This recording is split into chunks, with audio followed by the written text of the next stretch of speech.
पूरा नहीं होता था, विदेशों से अन्न आयात करना पड़ता था। इसके अतिरिक्त पाकिस्तान से युद्ध छिड़ गया था 1965 में।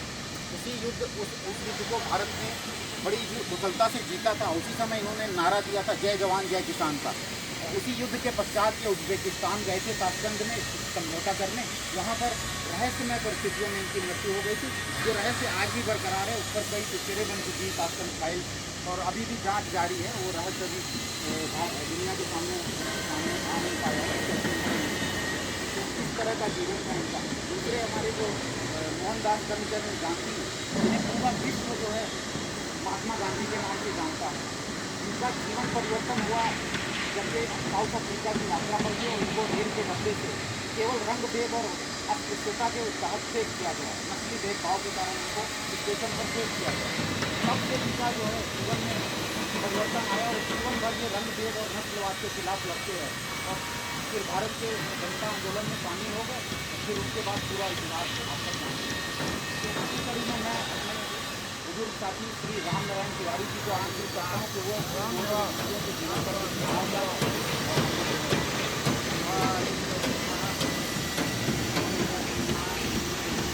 आपको शेयर दूँ।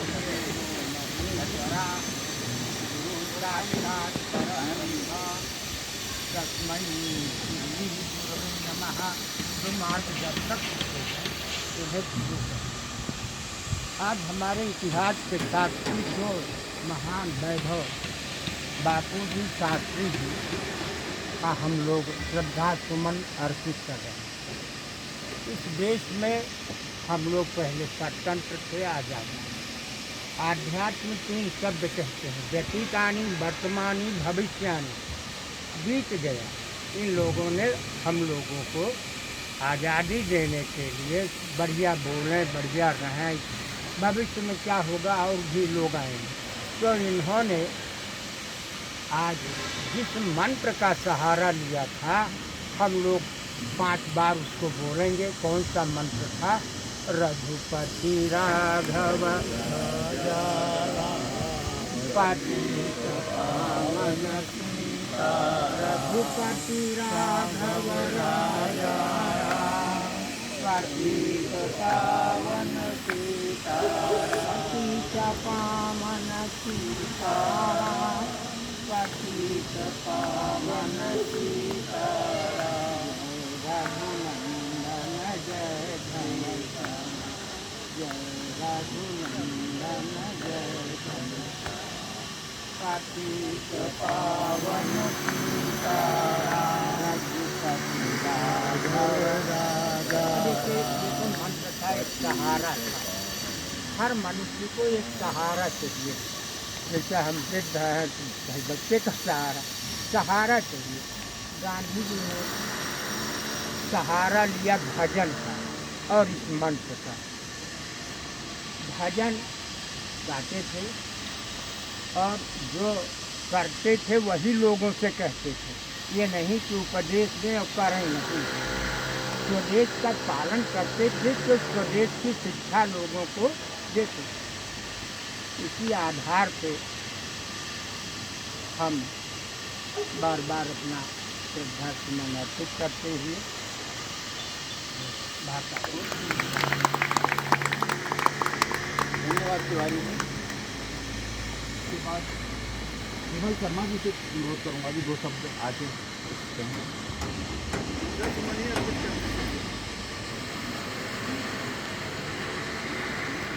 मुझे ऐसे मंचों में बोलने की इतनी प्रैक्टिस नहीं है।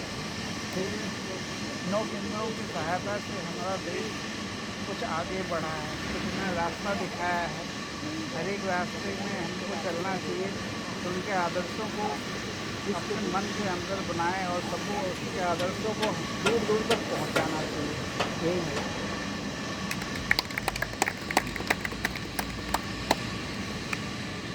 इसके पश्चात और कोई भी कोई अपने विचार रखना चाहता है?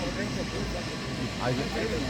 हमारे बीच में PWD के पूर्व अधिकारी श्री नवनीत कुमार जी, जो A4 507 से निवासी हैं, वो अपने विचार रखेंगे।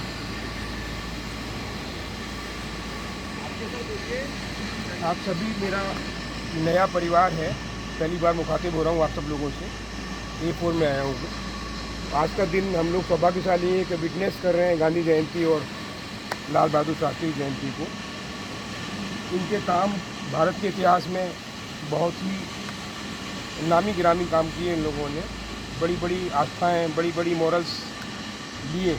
इनकी दोनों की जो क्वालिटीज़ हैं वो आज के ज़माने में बड़ा कठिन है, हम लोग ऑप्ट नहीं कर पाते। लेकिन जो व्यक्ति ऑप्ट कर लेगा वो शायद सुखी होगा। और ओल्ड एज में आके तो बहुत ही ज़रूरी है कि आप सादगी से रहें और सच्चाई के साथ ज़िंदगी जिए, तो आप उतना ही लंबा जिएंगे। तो बस आज शुरू करते हैं, बड़ी धूप हो गई है। आप सबको बहुत बहुत बधाइयाँ।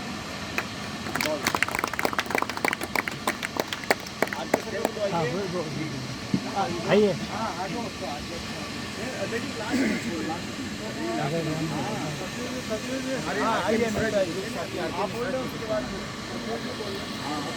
आदरणीय अध्यक्ष महोदय, आज अपना शुभ दिन है कि एक ही आज 2 अक्टूबर को हमारी दो बेटियाँ ने जन्म लिया है।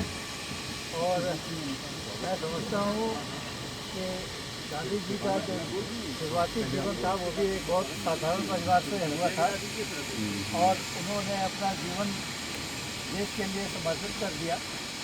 मैं सोचता हूँ कि ऐसा जीवन अगर हम सब अपनाएं तो हम लोगों को जीवन में बहुत कुछ हासिल करने की हिम्मत बढ़ेगी।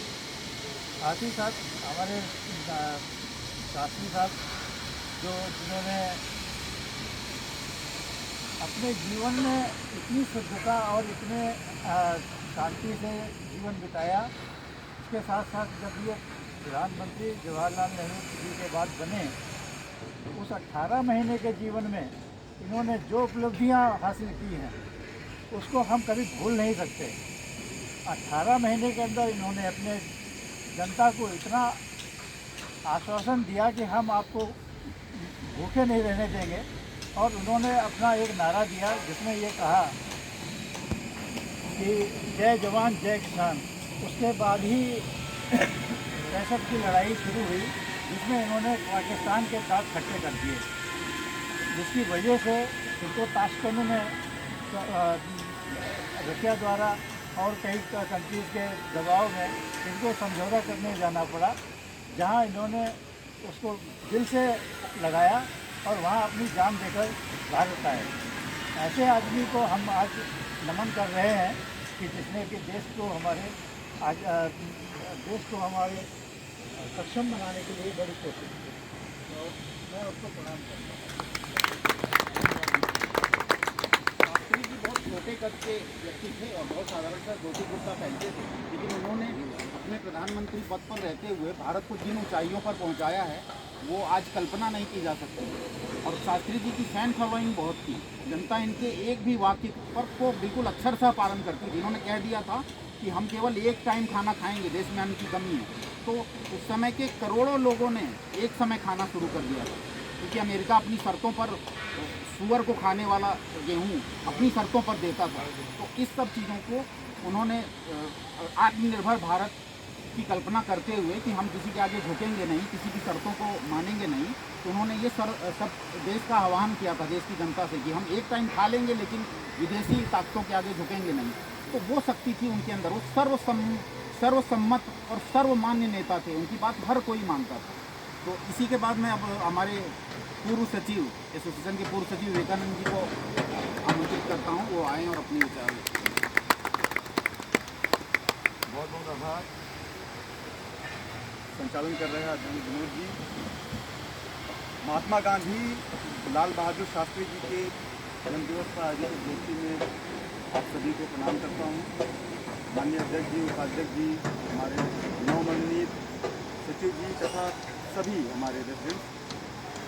जैसा कि आप सभी जानते हैं कि आप सब दोनों लोगों का, महानुभावों का क्या योगदान रहा है इस भारत के नवनिर्माण में,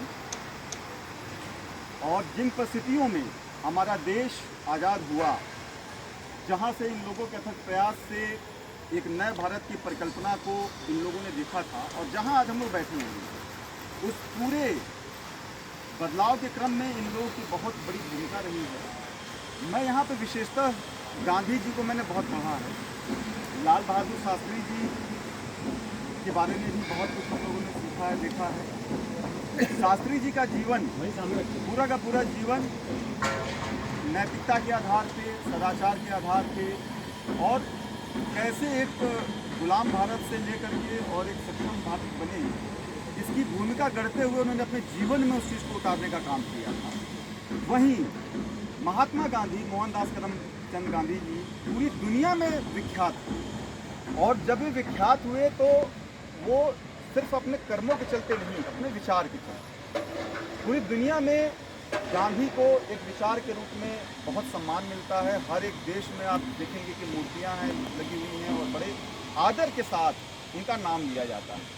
तो उसके पीछे जो मेन वजह, जो मैं मुख्य कारण पाता हूँ, वो यह पाता हूँ कि गांधी जी ने उस सनातन परंपरा को, उस मूल तत्व को निभाने का काम किया है जो हमारे इस धरती की रही है, जिसमें रहा है सत्य और अहिंसा, जिसमें रहा है अपरिग्रह, जिसमें रहा है दूसरों के प्रति सहिष्णुता का भाव। ये तमाम वो बुनियादी मौलिक मानवीय आधार रहे हैं जिसके चलते आज पूरी दुनिया में सनातन का अभी भी सम्मान है। उस चीज़ को गांधी जी ने सिर्फ कहा नहीं, अपने जीवन में उतारने का भी काम किया। जैसे अगर आप देखेंगे कि उन्होंने अहिंसा की बात की, सत्य की बात की, उन्होंने आत्मनिर्भरता की बात की, तो उन्होंने खुद सूत काटना शुरू कर दिया। उन्होंने नमक सत्याग्रह शुरू किया, दांडी मार्च निकाला, और वो जानते थे अच्छे से कि इस बात को कि गुलाम भारत में लड़ करके अंग्रेजों से हम लोग नहीं जीत पाएंगे। मेंटली हिंदुस्तान की जनता इसके लिए प्रिपेयर नहीं थी, क्योंकि कभी भी हिंदुस्तान की जनता एक समूह में लड़ने की आदी नहीं थी। तो उन्होंने उस पुरानी सनातन पद्धति को अपनाया कि चूँकि हमारा देश बुद्ध का देश रहा है, महावीर का देश रहा है, तमाम ऋषियों मुनियों का देश रहा है, जिन्होंने अहिंसा की बात करते हुए इतने लंबे सफ़र तक हिंदुस्तान को वहाँ तक लाया था। तो उन्होंने उस अहिंसा को सहारा बनाया, उसको हथियार बनाया, और हिंसा से तो पूरी दुनिया पे लोग जीत रहे थे, लेकिन अहिंसा के द्वारा भी जीता जा सकता है, इसका एक नायाब उदाहरण जब उन्होंने दिया तो वो हथियार के रूप में पूरी दुनिया में बहुत ही आश्चर्य के साथ स्वीकार भी हुआ। और इसीलिए एक विचार के रूप में गांधी आज भी प्रासंगिक हैं, जहाँ पे हम सत्य को अक्षरशः अनुपालित करते हुए अपने जीवन के हर एक दृष्टिकोण में उसको ढालने की कोशिश करें, और अहिंसा और सहिष्णुता, इन तमाम इन चीज़ों को अपनाते हुए हम लोग जो हमारी भूमिका है, जिस वक्त आज़ादी की लड़ाई लड़ने वाले स्वतंत्रता संग्राम सेनानी थे, उन लोगों ने उस वक्त की जो परिस्थितियाँ थी उसके अनुरूप अपना रोल निभाया। और जो परिस्थितियाँ आज हमारे सामने हैं, अगर वास्तव में अगर हम चाहते हैं कि गांधी आज भी प्रासंगिक हो सके, सिर्फ ये फूल माला चढ़ा देने से गांधी को हम आत्मसात नहीं कर पाएंगे। अगर हम चाहते हैं कि गांधी वाकई प्रासंगिक हों तो उनके रास्तों पे भी हमको चलना पड़ेगा, और उसके लिए हमें निश्चित तौर पे उन रास्तों को अपनाना पड़ेगा जिन चुनौतियों का सामना उन्होंने उस वक्त किया था। अगर चुनौतियाँ हमारे सामने हैं तो हमें भी सत्य और अहिंसा के माध्यम से आगे बढ़ते हुए अपने चुनौतियों का मुकाबला करना होगा।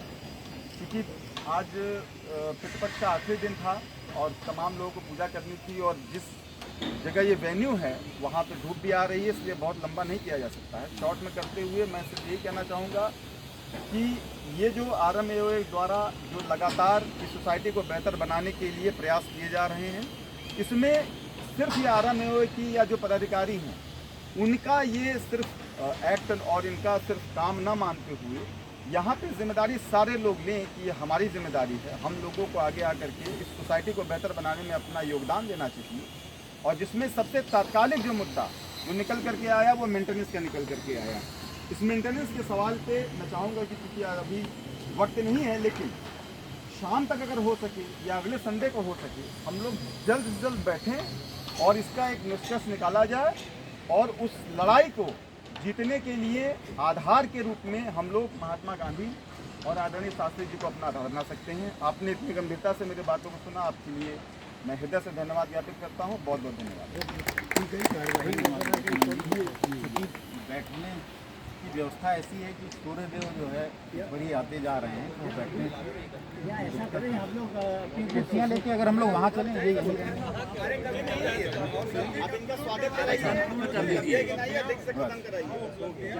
कम समय में इसको समाप्त करते हैं कार्यक्रम। विजय सिन्हा जी, आप कुछ बोलेंगे? यही कहेंगे 2 शब्द बोल। हाँ, जैसा कि आप जानते हैं कि अभी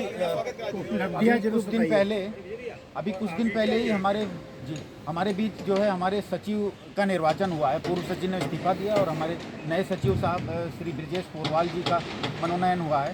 तो हम चाहते हैं हमारे अध्यक्ष जी उनका स्वागत करें, अभिनंदन करें और हमारे सदस्य भी उनका स्वागत अभिनंदन करें। आइए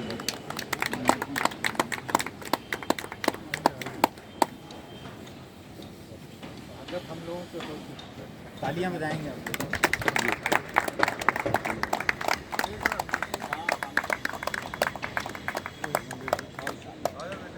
वीडियो है सर ये। ठीक है इधर आ जाइए इस तरफ। ठीक है सर फोटो आप इधर आ जाइए तो ऐसे फोटो बनाइए।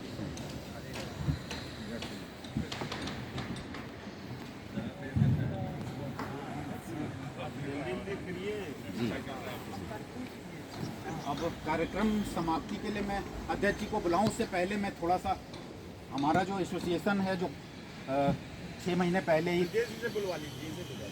चलिए हमारे नए सचिव जी को आप लोग सुनिए।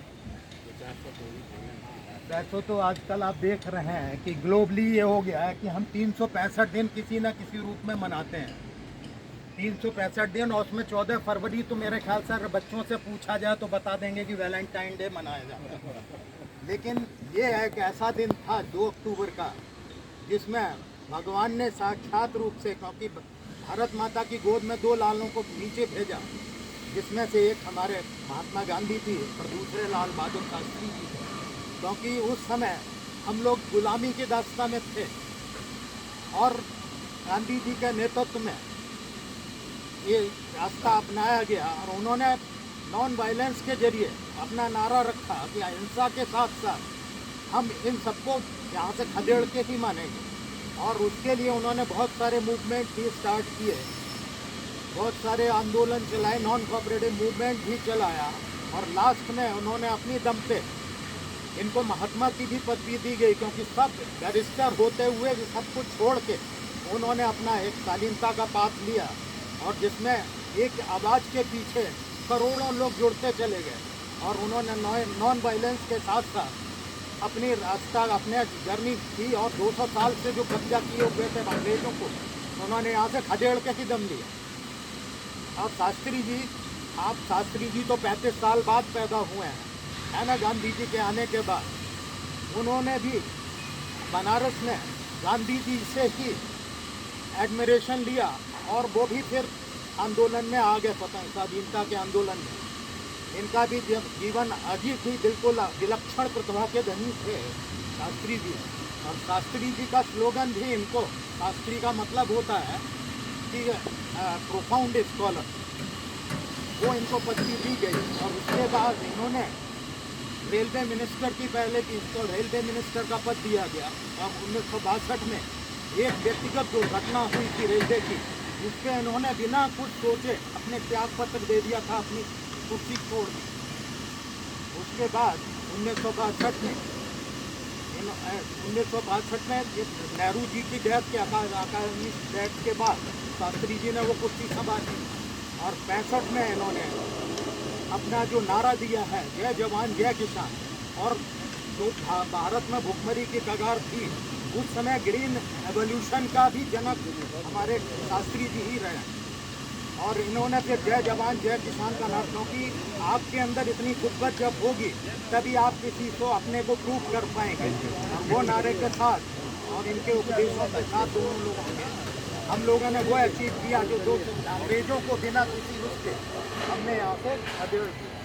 इन्हीं शब्दों के साथ हम ऐसी हस्तियों को सतत नमन करते रहे। अपने हमारे माननीय आदरणीय अध्यक्ष जी को आमंत्रित करता हूं कि वो आएँ और गांधी और शास्त्री जी पर विचार व्यक्त करते हुए हमारी एसोसिएशन की अब तक की उपलब्धियां बताते हुए कार्यक्रम की समाप्ति की घोषणा करें।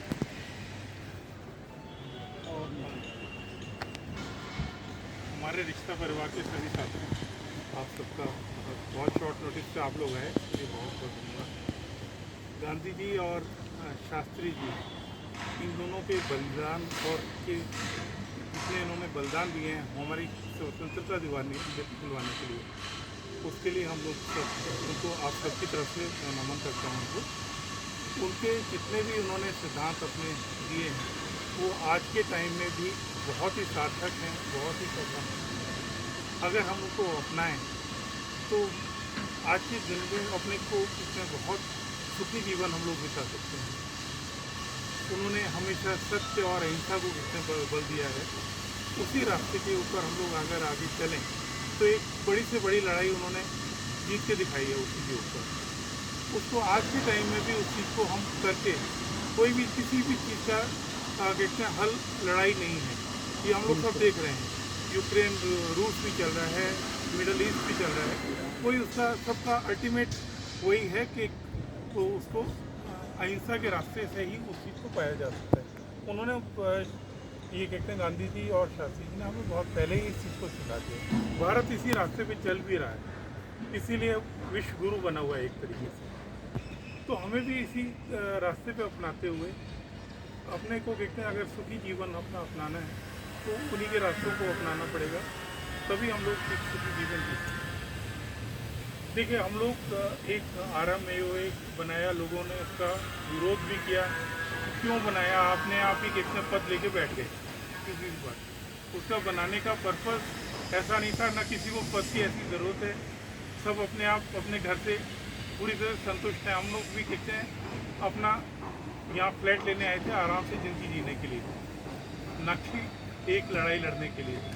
मगर यहाँ की प्रासंगिकता को देखते हुए हमें इसमें आना पड़ा, क्योंकि पहले एक ग्रुप था, उसने ये सोचा कि कहते हैं कोई हम किसी को नहीं मानेंगे, इंडिविजुअली हम लोग चलेंगे और इंडिविजुअली बात करेंगे। उस चीज़ को कहते हैं जो बिल्डर है उसने बिल्कुल नकार दिया। तब हमें यही सोचना पड़ा, विवेकानंद जी के अध्यक्षता में एक तरीके से हमने उस चीज़ को कदम को आगे बढ़ाया कि अकेले कोई एक बंदे की कभी भी कोई किसी बिल्डर नहीं सुनेगा, कोई नहीं सुनेगा। एक हमें कोई ना कोई एक अपने ऊपर प्लेटफॉर्म चाहिए। बिना प्लेटफॉर्म के कोई भी कहते हमारी बात नहीं सुनेगा, ना रेरा सुनेगा, ना एलडीए सुनेगा, ना कुछ सुनेगा। हम लोगों ने 4-5 लोगों ने मिलके एक अपना प्लेटफॉर्म तैयार किया, ना कि उसके ऊपर राज करने के लिए हम लोगों ने सब कम से कम एक प्लेटफॉर्म तैयार हो जाए। उस प्लेटफॉर्म पे जो भी आगे आना चाहिए, क्योंकि ना मेरे को रहने की इच्छा है, ना देखते हैं विवेकानंद जी ने छोड़ ही दिया अपना, तोलानी जी हैं, जब कहेंगे आप छोड़ देंगे, जिससे आगे आना है। मगर एक कोई ना कोई प्लेटफॉर्म होना चाहिए, उस प्लेटफॉर्म के जरिए ही हम बिल्डर से अपना लोहा ले सकते हैं, अपनी बातें मनवा सकते हैं। आज आप देख रहे हैं बिल्डर का तो यही काम है, बिल्डर उस पक्ष को कहते हैं मजबूत करने में लगा हुआ है, जबकि उसकी कोई ना वैधानिक मान्यता है ना कुछ है। एक ये वैधानिक संस्था है, उसको कमज़ोर करने के लिए उसका एक अपना प्रयास चल रहा है, क्योंकि उसे मालूम है उसको अब हो क्या रहा है। दूसरा ग्रुप क्या कह रहा है कि मेंटेनेंस पर डे नहीं देंगे हम, कहते हैं मतलब कमांड करके, मतलब पूरा मंथली देंगे। उससे फ़र्क क्या पड़ता है हम मंथली दें या डेली दें, उससे फ़र्क क्या पड़ता है। मेन मकसद ये है कि मेंटेनेंस अभी लगना चाहिए कि नहीं लगना चाहिए। लगना चाहिए तो इतना ही लगना चाहिए पूरा। कितने अगर मैग्नेटीज उसने दे दी है कि नहीं दे दी है, उसे सीसी मिल गया है कि नहीं मिल गया है, इस पे लड़ाई लड़नी चाहिए। ना कि हम कहते हैं मतलब कहते हैं 2 दिन का देंगे, 1 दिन का देंगे या हम इकट्ठा देंगे, ये लड़ाई का विषय ही नहीं है। विषय ये है कि देना है कि नहीं देना, और देना है तो कितना देना है, कितना देना है। ये इस मुद्दों पे कहते हैं वो भटकाने की कोशिश कर रहे हैं, इसलिए उस ग्रुप को सशक्त कर रहे हैं। उसे मालूम है कि इस ग्रुप से मैं नहीं लड़ सकता, क्योंकि हमारे पास एक विवेकानंद जी जैसे कहते हैं एक मतलब कामयाब लॉयर हैं हमारे साथ, उन्हें मालूम है कि उनकी कोई वो काट नहीं है।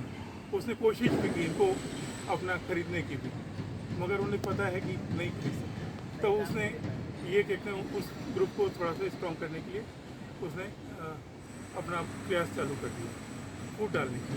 अब ये आप लोगों के ऊपर है कि आप लोग, क्योंकि देखिए ना मैं अकेला कुछ कर सकता हूँ, ना पूर्वा जी कर सकते हैं, ना तोलानी जी कर सकते हैं, ना राय साहब कर सकते हैं, ना विवेकानंद। ये सबका एक सामूहिक प्रयास है।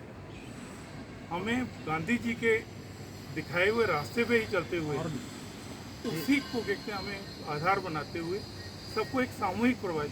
और एक दिन हम लोग अचीव गांधी जी ने करेंगे। भी क्या किया, सब हम लोग बिखरे हुए थे, सबको एक संगठित किया उन्होंने, संगठित करके लड़ाई लड़ी, अहिंसा अपनाते हुए की, और हम लोगों ने इस चीज़ को कहते हैं उस पर विजय भी पाई।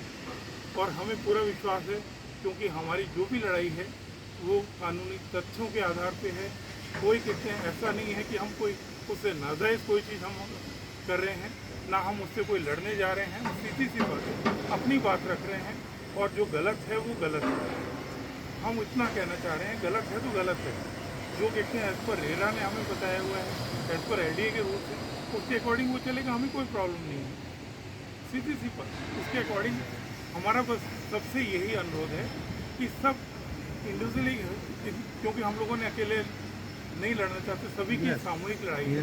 अपने अपने टावर से अपना अपना रिप्रेजेंटेटिव के लिए विवेकानंद जी ने, राय साहब ने डाला है, उससे अपने अपने नाम दें उसमें और देखें, क्योंकि एक आदमी सभी टावर्स को नहीं देख सकता। हर टावर वाइज अपनी अपनी जिम्मेदारी लें, उस जिम्मेदारी को निभाएं, तो ये सक्सेस मैं आपको गारंटी दे रहा हूँ कि ये जो मेंटेनेंस, ये कहते हैं आपका कि ये ज़मीन पे आ जाएगा बिल्डर, और बिल्डर को आपकी हर शर्त को मानना पड़ेगा। और हम लोगों की कोई नाजायज़ शर्त नहीं है, सब हम लोग जायज़ शर्त मांगते हैं। जो हमारा दे है, क्योंकि सीधी बात है, मेंटेनेंस पहली बात तो दे नहीं है, अगर दे भी है तो उतना दे है जितना कि प्रोपोर्शनेट सर्विसेज दे रहा है। तो इसमें सभी का सहयोग से सबसे कहते हैं, उम्मीद करता हूँ कि सब लोग अपना अपना आगे आएंगे, इसी और यूनिटी के साथ सब कुछ अचीव करें। इसी के साथ कार्यक्रम समाप्त होता है। आप सब मिष्ठान लेके जाएंगे, मिष्ठान वितरण होगा। आप सबको बहुत बहुत धन्यवाद। एक बार और खिला दिया जाए। नहीं, पहले सबको हमारे सब आदरणीय हमारे सब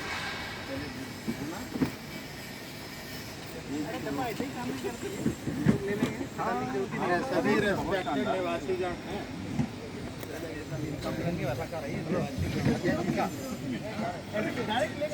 अरे ले लेगा सर, ले लेंगे। अरे आपको भी तो खिलाइए, सच्ची बने। हाँ, सबसे पहले तो खिलाइए। लीजिए सर, लेना मतलब कहाँ इतना ले रहे हैं आप? तुम्हें क्या? अरे लीजिए ना, लीजिए, अच्छा लगता है भाई। ये शुक्ला जी लीजिए यार, लीजिए। यदि किसी को कोई आवश्यक कार्य ना हो तो वहाँ हम लोग